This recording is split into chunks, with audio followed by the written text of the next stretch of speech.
Hello everyone.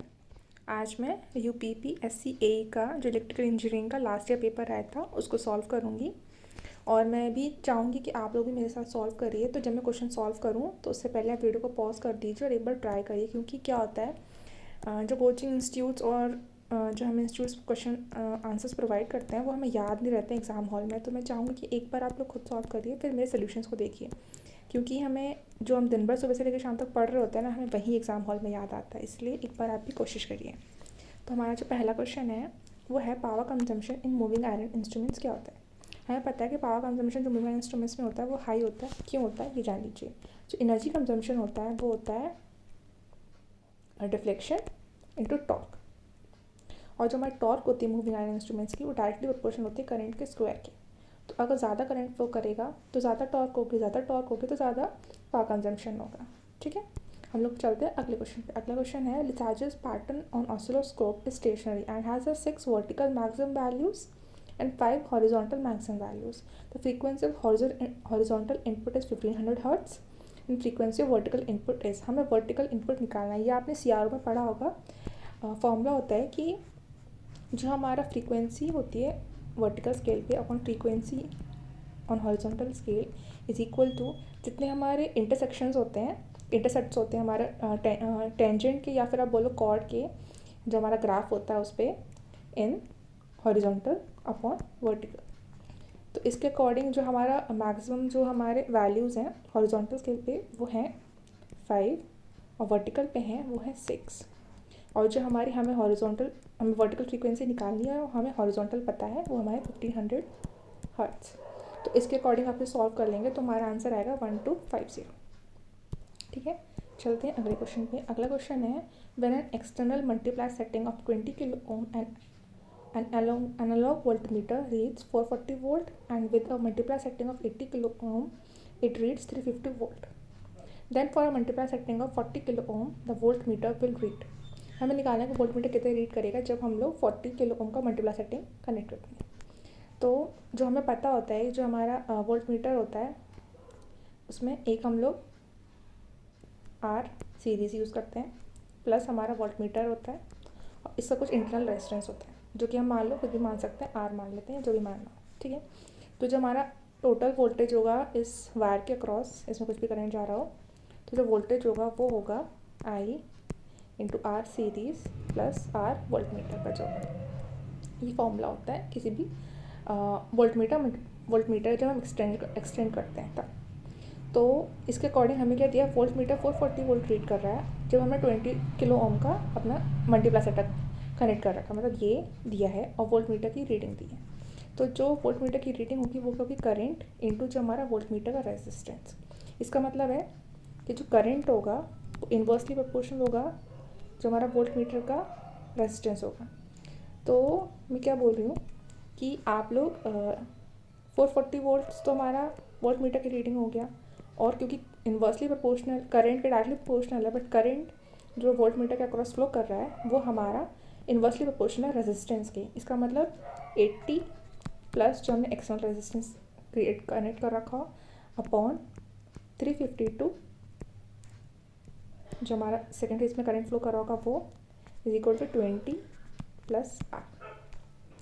इस equation को आप सॉल्व कर लोगे तो आपका आर का वैल्यू आ जाएगा, और जैसे आर का वैल्यू आएगा वैसे ही आपका इसमें इसका वैल्यू आ जाएगा वोल्टेज का, क्योंकि फिर तो आप आसानी से निकालोगे कि आपको पता है, आर आपको पता चल जाएगा जो भी आप सॉल्व करके निकालोगे। अच्छा, मैं बता देती हूँ वैसे इसका वैल्यू क्या आ रहा है, एक सेकेंड। जब आप इसे सॉल्व करेंगे तो आर का वैल्यू आएगा 220 ओम, और फिर आप जब इसमें वैल्यू पुट करेंगे वोल्टेज का जो कि आपको दिया है 40 किलो ओम के लिए 440, आप 220 प्लस 20 किलो ओम को ऐड कर देंगे तो ये हो जाएगा 240। एक सेकेंड, एक बार और बता देती हूँ, 440 अपॉन वोल्टमीटर का रीडिंग इज इक्वल टू, हमने एक्सटर्नल रेजिस्टेंस कितना कनेक्ट किया इसमें 40 प्लस 220 होल अपॉन 20 प्लस 220, और इसको आप जब सॉल्व करेंगे तो आपका आंसर आ जाएगा वोल्टेज का 406 वोल्ट। जो कि ऑप्शन सी हो जाए। ठीक है, चलते हैं अगले क्वेश्चन पे। अगला क्वेश्चन है an indicating instrument is more sensitive if its torque to weight ratio is. अब इंडिकेटिंग इंस्ट्रूमेंट की बात की गई है, तो हम लोग को पता है कि इंडिकेटिंग इंस्ट्रूमेंट में टॉर्क बाय वेट का जो रेशियो होता है वो हमेशा हाई रखना पड़ता है। क्यों? अगर हमारा क्यों हाई होता है? क्योंकि हमारा अगर वेट हमारा लो हो जाएगा तो जो इंस्ट्रूमेंट की है वो सेंसिटिविटी इंक्रीज हो जाएगी, तो किसी भी छोटे से छोटी एरर को रीड कर पाएगा। तो इसलिए हम लोग क्या करते हैं, टॉर्क पर जो वेट का रेशियो होता है उसको हमेशा हाई रखते हैं ताकि हमारी सेंसिटिविटी इंक्रीज हो। फिर अगले क्वेश्चन पे आते हैं। अगला क्वेश्चन है कि 2 watt meter method can be use to measure the total power delivered to. तो 2 वाट मीटर मेथड यूज़ होता है, ये हम दोनों स्टार डेल्टा लोड के लिए यूज़ करते हैं, इररिस्पेक्टिव कि वो न्यूट्रल कनेक्टेड है या नहीं है, तो हम दोनों के इसको यूज़ करते हैं। एक बात और मैं बता सकती हूँ, तो सिंगल वाट मीटर यूज़ होता है वो सिर्फ बैलेंस लोड के लिए होता है, और जो 2 फेज़ वाट मीटर और 3 फेज़ वाट मीटर होता है ये अनबैलेंस्ड और बैलेंस्ड दोनों के लिए यूज़ होता है। ठीक है, हम चलते हैं अगले क्वेश्चन पे। अगला क्वेश्चन दिया है हमें, an overhead line with such impedance of 400 ohm is terminated through a cable of impedance such impedance, ठीक है, through the impedance ZC. A surge traveling over the line does not suffer any reflection at the junction. The value of ZC is, हमें दिया है कि इसमें कोई भी reflection नहीं हो रहा है। इसका मतलब जो हमारा रिफ्लेक्शन कोफिशिएंट है वो ज़ीरो है, और रिफ्लेक्शन कोफिशिएंट का फॉर्मूला क्या होता है, Z load minus ZC whole upon Z load plus ZC। ठीक है, अब आपको इसमें दिया सर्ज इम्पीडेंस 400 ओम है, और जो आपका लोड जो है वो ZC दिया है आपको। ठीक है, तो आपको इसमें बोल रहा है कि आपको सर्ज रिफ्लेक्शन नहीं है, मतलब के ज़ीरो कब होगा, जब आपका लोड इम्पीडेंस और सर्ज इम्पीडेंस दोनों बराबर हो जाए। इसका मतलब है ZL is equal to ZC। ठीक है, तो इसका मतलब 400 ओम ही हमारा सर्ज इम्पीडेंस होना चाहिए और वही लोड पे कनेक्ट होना चाहिए टर्मिनेटेड। ठीक है, तो इसमें तो 400 दिया ही नहीं, इसका मतलब इसका आंसर हो जाएगा नन ऑफ दीज। ठीक है, चलते हैं अगले क्वेश्चन पे। एक दिया है HVDC सिस्टम है, the AC harmonics which get effectively eliminated with 12 pulse bridge converters are. आपको पता है 12 पल्स ब्रिज कन्वर्टर हो या फिर 6 पल्स ब्रिज कन्वर्टर हो, दोनों के केस में जो फॉर्मूला होता है हार्मोनिक्स एलिमिनेट करने का आप होता है 6K प्लस माइनस 1, और K की वैल्यूज़ आप रख सकते हैं 1 2 3 अप टू। ठीक है, तो आप K की वैल्यू को 1 रखेंगे तो 6 प्लस माइनस 1 आएगा, इसका मतलब 5th harmonic plus 7th harmonic. ठीक है, इसलिए इसका आंसर हो जाएगा डी। चलते हैं अगले क्वेश्चन पे। The capacitance of a 3-core belted cable are measured and found to be as between 3 core bunched together and the sheath is 15 ohm micro, and between a conductor and other two connected together to the sheath is 10 micro ohm farad. Then capacitance to the neutral value is, आपको पता है जब 3 core bunch हो जाते हैं एक साथ, जो फॉर्मूला होता है शीट का कैपेसिटेंस का वो होता है CS thrice of CS equals to 15 sheath का। और जब आपका एक कंडक्टर और दो कंडक्टर साथ में कनेक्ट किए जाएँ तो जो फॉर्मूला होता है वो होता है twice of C conductor plus sheath is equal to 10। आप लोग उसको सॉल्व करेंगे तो आपको C कंडक्टर का फॉर्मूला CS भी आ जाएगा, शीट का और कंडक्टर का भी। फिर आपको फेस की वैल्यू निकालनी है। फेस की वैल्यू कैसे निकलेगी, तो जो न्यूट्रल है इसमें उसकी वैल्यू होती है 3C conductor plus C sheet. आप इसको वैल्यूज़ को पुट कर देंगे जो आप दोनों क्वेश्चन में आपको बताई, उसके बाद आपको वैल्यू मिल जाएगी, उसका आंसर आएगा 12.5 ओम। ठीक है, चलते हैं अगले क्वेश्चन पे। इसमें दिखा है the increment cost characteristics of 2 generators delivering a total load of 12 megawatt are as follows. देखो दो इक्वेशन दिए इसमें इंक्रीमेंट कॉस्ट कैरेक्टरिस्टिक्स की, DF1/dP1 2 प्लस 0.01 P1, और एक दिया DP2 1.6 प्लस 0.2। अब आपको निकालना है इसमें P1 प्लस P2 की वैल्यूज़। सिंपल सी दो इक्वेशंस दी हैं और आपको P1 प्लस P2 की वैल्यू निकालनी है। सबसे पहले जो फॉर्मूला आप लोग पढ़ते हैं वो ये पढ़ते हैं कि DF1/dP1 is equal to df2/dp2, ये हम लोग फॉर्मूला पढ़ते हैं। तो इन दोनों इक्वेशन को जब इक्वेट करेंगे तो आपको पहले इक्वेशन तो मिल जाएगी ये कि 0.01 p1 plus 2 is equal to 0.02 p2 plus 1.6, एक इक्वेशन मिल जाएगी। और दूसरी इक्वेशन आपको क्या दी है, ये दी है कि जो टोटल पावर डिलीवर हो रही है वो हो रही है 200 मेगावाट।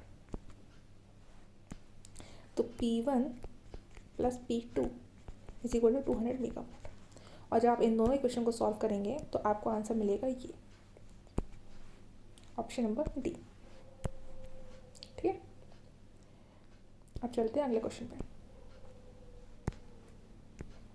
अगला क्वेश्चन दिया है the insulation of the modern EHV lines is design based on. आपको पता है EHV मतलब एक्स्ट्रा हाई वोल्टेज की जो हम लाइन डिज़ाइन करते हैं वो हम किस बेसिस पे करते हैं। आपको पता है जो ट्रांसमिशन लाइन होती हैं वो ज़्यादातर 220 kV पे चलती हैं, रेटेड होती है। ठीक है, तो आपको पता है कि एक्स्ट्रा हाई वोल्टेज लाइन्स जो होंगी इसका मतलब वो इससे ऊपर की वैल्यू की बात कर रहा है। तो इसमें हम लोग स्विचिंग सर्जेस वोल्टेज के वैल्यूज़ को ज़्यादा कंसिडर करते हैं कंपैरेटिवली लाइटनिंग वोल्टेजेस के। ठीक है, चलते हैं अगले क्वेश्चन पे। Coefficient of voltage of short circuit line. अगर हम शॉर्ट सर्किट लाइन की बात कर रहे हैं इसका मतलब है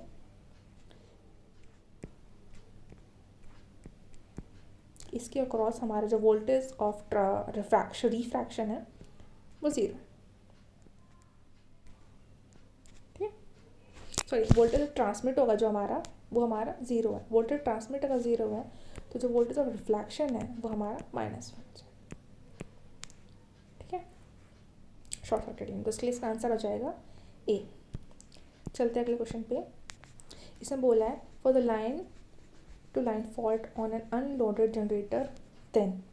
लाइन टू लाइन फॉल्ट के लिए किसी अनलोडेड जनरेटर पे वैल्यूज़ क्या होती हैं। आप लोगों को भी पता होता है कि जो हमारी लाइन टू लाइन वोल्टेज की जब फॉल्ट होती है तो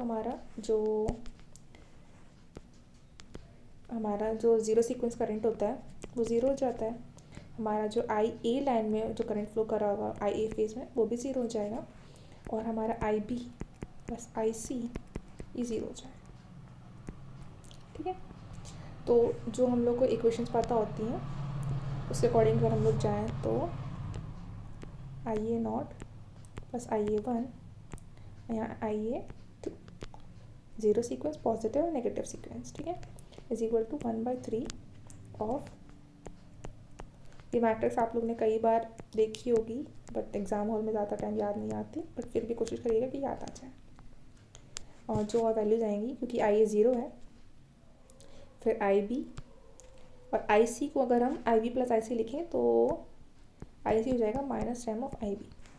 तो यहाँ पे लिख लो -10 ऑफ IB। और इसको आप सॉल्व करोगे तो आपको पता चलेगा कि IA तो ज़ीरो हो जाएगा क्योंकि इस मैट्रिक्स को आप सॉल्व करोगे तो IA ज़ीरो आ जाएगा हमारा। इसका मतलब ये वाला ऑप्शन तो कैंसिल हो गया। ठीक है, अब बच्चा IA1 और IA2, जब आप इन दोनों को सॉल्व करोगे तो आपको निकलेगा कि IA1 is equal to -10 of IA2। ठीक है,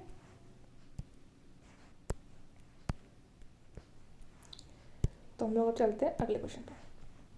अगला क्वेश्चन आपको दिया है the following figure shows a zero sequence equivalent circuit of. Zero sequence circuit दिया हुआ है इसमें आपको, और आपको ये बताना है क्या है ट्रांसमिशन का। तो आपको यहाँ पे दिख रहा है कि ओपन सर्किट है यहाँ पे, और यहाँ पे भी ओपन सर्किट है। ओपन सर्किट है इसका मतलब स्टार्ट तो आएगा ही नहीं। ठीक है, तो स्टार में तो ज़्यादा टाइम शॉर्ट सर्किट आ जाता है और या फिर एक इम्पीडेंस आ जाता है।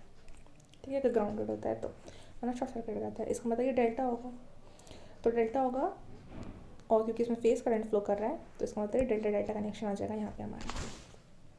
तो चलते हैं अगले क्वेश्चन पे। The maximum demand of a consumer is 2 kilowatt and the corresponding daily energy consumption is 30 units. What is the corresponding load factor. आप लोगों को लोड फैक्टर का फॉर्मूला पता होगा। Load factor is equal to average demand upon maximum demand. आप maximum demand तो दे ही रखिए क्वेश्चन में, अब आपको निकालनी एवरेज। तो एवरेज का फॉर्मूला क्या होता है, तो डेली कंजम्पशन होता है हमारा जो कि दिया 30 यूनिट्स अपॉन 24 आवर्स। ठीक है, इसको सॉल्व करेंगे ये आ जाएगा 5/4। अब लोड फैक्टर पर इनपुट कर दीजिए, एवरेज कितना है 5/4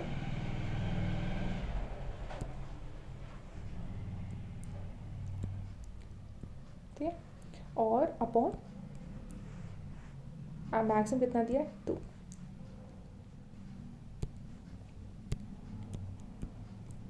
इंटू 100%।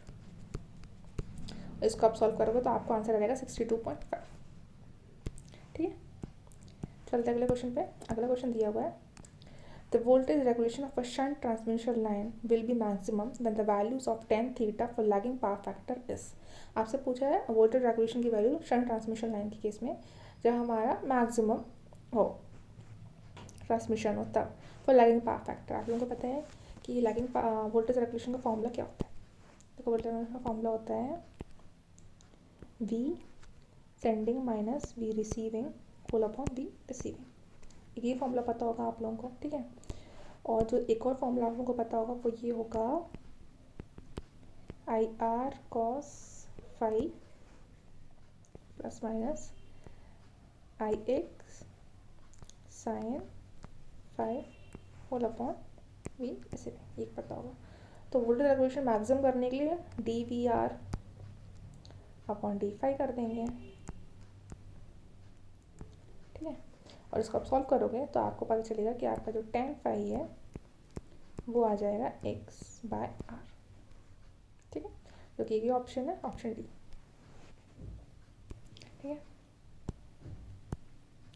हाँ, एक बात और, लैगिंग पावर फैक्टर के केस में जो हमारा प्लस साइन आता है बीच में, ये आप याद रखिएगा। फिर हम बात करते हैं अगले क्वेश्चन का। अगला क्वेश्चन है the -180 degree phase line of Bode diagram is equal to. तो जो -180 डिग्री लाइन होती है बॉर्डर डायग्राम में वो क्या होती है। आपको नॉर्मली ग्राफ पता होता है, ये होती है इमेजिनरी एक्सेस और ये होती है रियल एक्सेस, ठीक है। तो अगर हम एंटी क्लॉकवाइज डायरेक्शन में जाएँ तो यहाँ पे -90 आता है, यहाँ आता है -180। तो ये जो -180 वाली लाइन है ये कौन सी एक्सेस को रिप्रेजेंट कर रही है, रियल एक्सेस को, वो भी नेगेटिव साइड में। तो इसलिए इसका आंसर आएगा negative real access and Nyquist plot, ठीक है। चलते हैं अगले क्वेश्चन पे। अगला क्वेश्चन दिया है आपको एक्स टेस्ट दिया है, डिफरेंशिएशन ऑफ dx बाय जो दिया है 1 2 0 1 और इंटू एक्स प्लस 0 1 u। आपको पूछा इसमें बी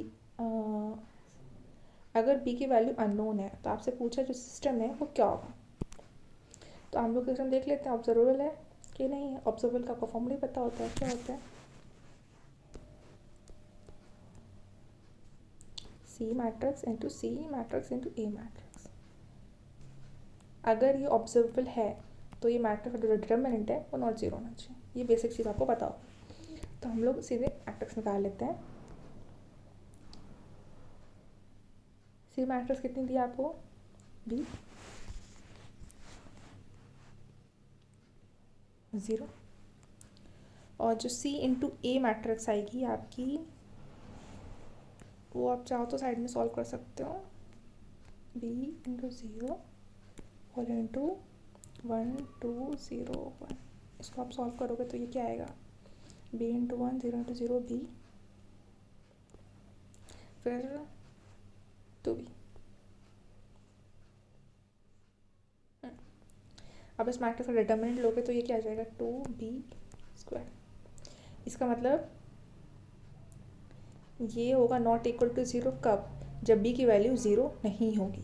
तो इसलिए इसका आंसर आ जाएगा observe for all non zero values of b। मतलब जब b नहीं 0 होगा तब b ऑब्जर्वेबल है, वरना ये ऑब्जर्वेबल नहीं रहेगा, ठीक है। चलते अगले क्वेश्चन पे। अगला क्वेश्चन दिया हुआ है आपको एक सोलर रेडिएशन हो रहा है यहाँ पे 200 जूल्स पर मीटर स्क्वायर का per unit time during day time. Find the area photovoltaic cell needed to generate enough electric power to run a desktop computer of 400 watt and an electric geyser of 1 kilowatt and a toaster of 500 watt. Assume the efficiency of PV to be 25%. आपको पता है efficiency का formula क्या होता है, power output और power input, ठीक है। अब आपसे ये पूछा कि पीवी सेल का एरिया कितना होगा। सिंपल सा फॉर्मूला है, पावर आउटपुट आप पूरी पावर कैलकुलेट कर लीजिए 400 वॉट जो आपका डेस्कटॉप कंप्यूटर ले रहा है plus electric geyser 1000 what plus toaster आपका 500 वॉट ले रहा होगा और इसको ऐड कर देंगे तो ये आ जाएगा 1900 वॉट।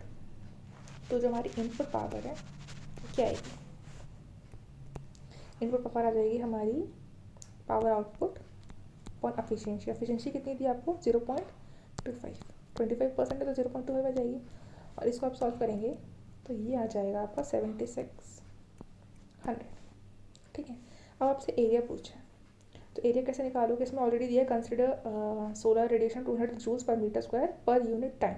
पर यूनिट टाइम में इसका मतलब पावर जो है वो एनर्जी के बराबर आ जाएगी। तो जो हमारा एरिया है वो क्या आएगा 7600 होल अपॉन 200। इसको आप सॉल्व करेंगे तो ये आ जाएगा 38 मीटर स्क्वायर। ठीक है, इतना में फोटोवोल्टिक सेल का एरिया चाहिए होगा। ठीक है, चलते हैं अगले क्वेश्चन पे। अगला क्वेश्चन है sheaths are used in cables to. जो हमारी शीट्स यूज़ होती हैं केबल्स में, इंसुलेटिंग केबल्स में, वो किस चीज़ के लिए यूज़ होती है? तो देखो इसका आंसर तो है मॉइस्चर को प्रिवेंट करने के लिए। अब आप एक को एक शॉर्टकट में बता सकती हूँ, जैसे जो फॉर्मूला होता है वो सबसे पहले आता है कंडक्टर, फिर इंसुलेटर, फिर मेटेलिक शीट, फिर आती है बेडिंग, फिर आती है आर्मरिंग लेयर, फिर आती है सब। इसको भी याद करते हो IMBAS। ऐसा फॉर्म है, ट्रिक है, इसको आप याद कर लोगे तो आपको आसानी होगा इसे याद करने। इंसुलेटर, मेटलिक शीट, बेडिंग, फिर आपकी आर्मिंग और फिर सर्विंग। मेटेलिक शीट क्या होती है? मॉइस्चर को प्रिवेंट करने के लिए, M फॉर मॉइस्चर। बेडिंग किस काम के लिए यूज़ होती है आपकी? करोजन से, क्योंकि जूट की बनी होती है। फिर जो आपकी आर्मिंग लेयर होती है आपको मैकेनिकल डैमेज से प्रोटेक्ट करती है। और फिर सर्विंग का काम होता है आर्मिंग लेयर को प्रोटेक्ट करना। ठीक, चलते हैं अगले क्वेश्चन पे। अगला क्वेश्चन है a negative area control error means that the area is not generating. Question दिया है the negative area control error means. तो नेगेटिव एरिया कंट्रोल होता है, इसका क्या मतलब होता है? तो जो नेगेटिव एरिया जो होता है बेसिकली उसका तो यही मतलब होता है कि जो पावर जनरेट हो रही होगी एरिया फ्रीक्वेंसी कंट्रोल में, मैं आपको फॉर्मूला बताती हूँ। एरिया कंट्रोल का जो एरिया होता है वो होता है scheduled power generated minus actual power generated. ठीक है, तो अगर इसमें ये बोल रहा है कि हमारा नेगेटिव एरिया कंट्रोल एरर है तो इसका मतलब ये हुआ कि हमारी एक्चुअल पावर है वो ज़्यादा जनरेट हो रही होगी। अगर एक्चुअल पावर जनरेट ज़्यादा हो रही है तो हमारे साथ शेड्यूल पावर कम होगी। सीधे वैल्यू ये है ना, इसका मतलब ये हुआ कि जो हमें जनरेट करनी पावर, एक्चुअल पावर, वो हमारी कम जनरेट हो रही है, इसीलिए जो हमारा डिज़ायर्ड अमाउंट है उससे। तो इसलिए area is not generating enough power to send the desired amount of area. ठीक है, इसलिए इसका आंसर 1 हो जाएगा। तो चलता है अगले क्वेश्चन पे। इसमें दिया है इन 3 phase power system the current in the return path through the neutral is. जो करंट होता है न्यूट्रल पाथ में वो क्या होता है? 3 फेज पावर सिस्टम है।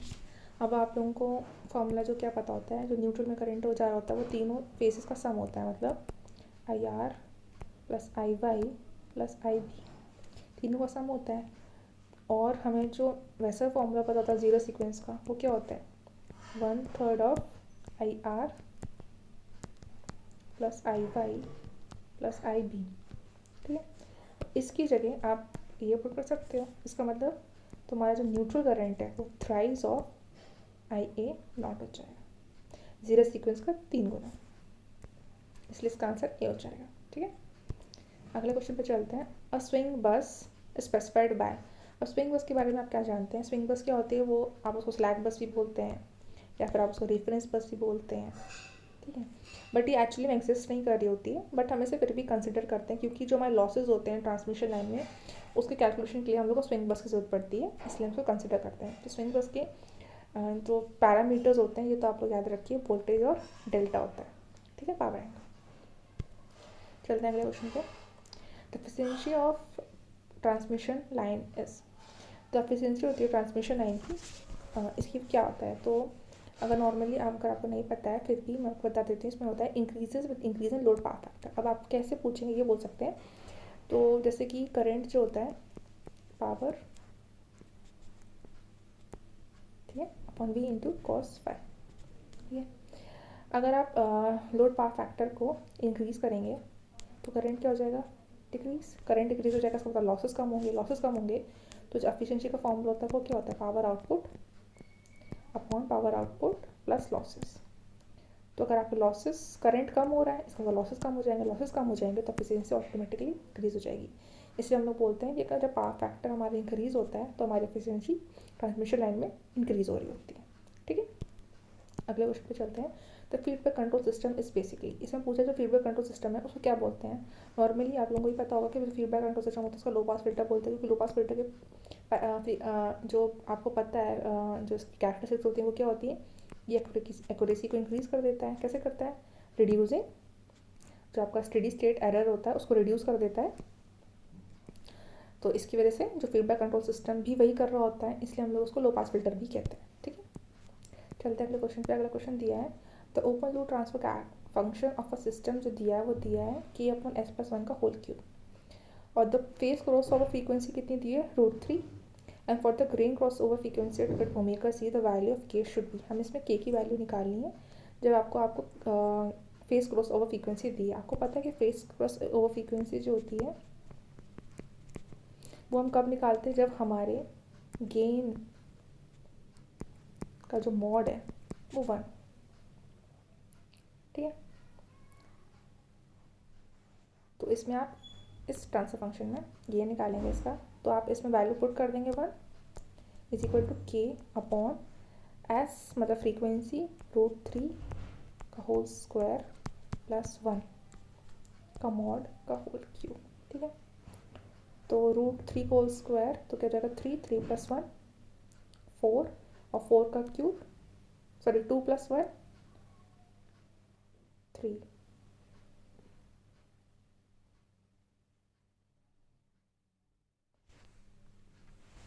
सॉरी हाँ ये हो जाएगा अंडर में, वही सोचो गलत क्यों हो रहा है। हाँ, √3 का होल स्क्वायर 3, 3 + 1 4, 4 का अंडर √2 और 2 का क्यूब 8। इसका मतलब k की वैल्यू कितनी आ जाएगी, 8।